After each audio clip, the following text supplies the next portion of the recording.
Ano? Ah.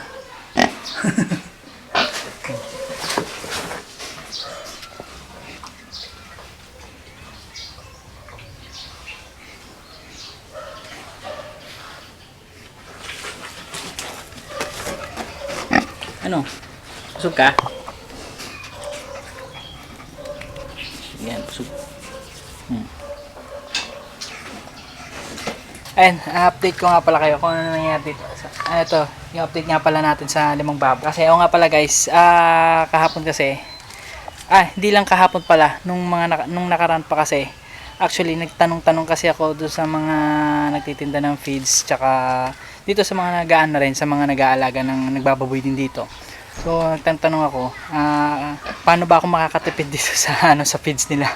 Kasi guys, sa totoo lang kasi nakakatatlong tatlong sako na tayo ng grower sa kanila. May gusto ko subukan kasi na may maghalo ng ibang dun sa kinakain lang feeds. So nagtanong-tanong tayo ng pwede natin na ihalo dun sa grower feeds nila, guys. Actually guys, meron siyang pwedeng ihalo, yung trigo, yung cornmeal, tsaka dara. Yun, basta yung ipa ng nasa palay. So, ayun, napag-usapan namin ng partner ko kung ano yung pwede nating maihalo doon sa grower feeds nila. So, napagkasunduan namin yung cornmeal. Yun. Actually, hindi naman ganoon hindi naman yung tipid na tipid Yung medyo makatipid lang tayo ng konti sa pagpapakain, pagpapakain ng pizza kanila. Ayan, bali, lang guys, share ko lang sa inyo. So, yung feeds nga pala namin na binili, actually guys, bumili kami ng cornmeal. At ayan, yung feeds nila ngayon ay may halo na. Nilagyan na namin. Ito siya, yung itsura. Ayan, yun na. Yan yung itsura na nung nahalo na namin yung feeds doon sa cornmeal. Ayan. Yung cornmeal nga pala, ang presyo niya sa isang sako is 800 pesos. So, yung 800 pesos na yun, yung sa isang sako, ang katumbas niya is 40 kilos na ng cornmeal.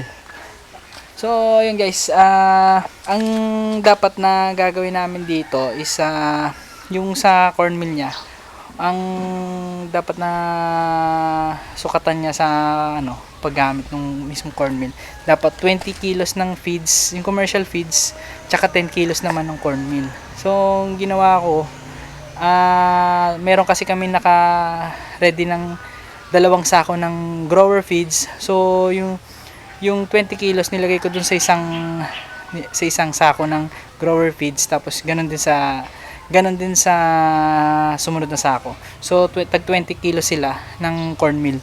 And actually, pinaghalo na namin naman na lahat simula kahapon, nasimulan ko na silang pakainin nung may halo.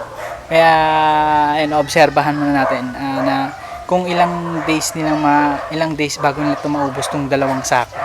Kasama na yung 3 sako, yung 100 kilos na feeds, kasama yung 40 kilos ng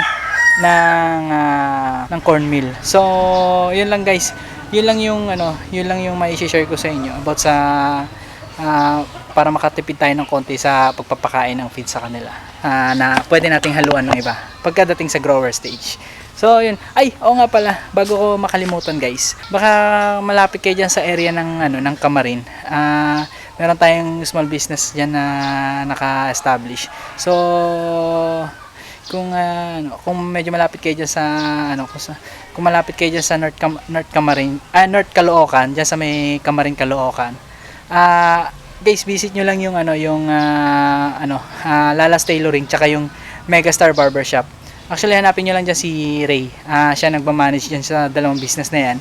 And then si Lala's Tailoring nga pala guys, tumatanggap sila ng mga repair ng mga damit, tapos yung mga gown or kung ano man yung mga sinusuot natin sa pang-araw-araw. Tapos tumatanggap din sila diyan ng prepare ng uniform, school uniform, office uniform, kahit anong uniform guys. Pati na rin yung mga ginagamit sa pagka cover natin yung mga upuan, yung mga Kobre Kama, ayan, guys, Punda, ayan, gumagawa sila dyan guys. So visit nyo lang guys yung yung Lalas Tailoring. Tapos katabi lang din niya yung Megastar Barbershop. Shoutout nga pala dyan sa mga tao diyan diyan sa Lalas Tailoring, kinanay, tsaka doon sa dalawa pang nananahi diyan, at doon sa mga barbershop yan. Shoutout kay diyan, kay Bambi, tsaka kay Buknoy. Ay, kay Buknoy, kay kay Bugoy, basta yung kapatid niya.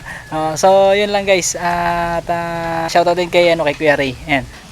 Ayun nga, balagay ko na lang yung address nila dito sa description, tapos visit nyo lang kung malapit lang kayo diyan.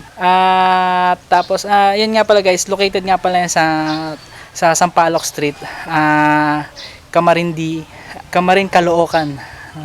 Yan, katapat lang siya ng nga pala, ng Angel's Burger. So yun guys, yun lang yung may share ko as of now, yung related dun sa feeds natin kung paano tayo makakatipid. So guys, nga pala, thank you nga pala sa mga bagong subscribers. And guys, 195 na, konti na lang, 5 na lang.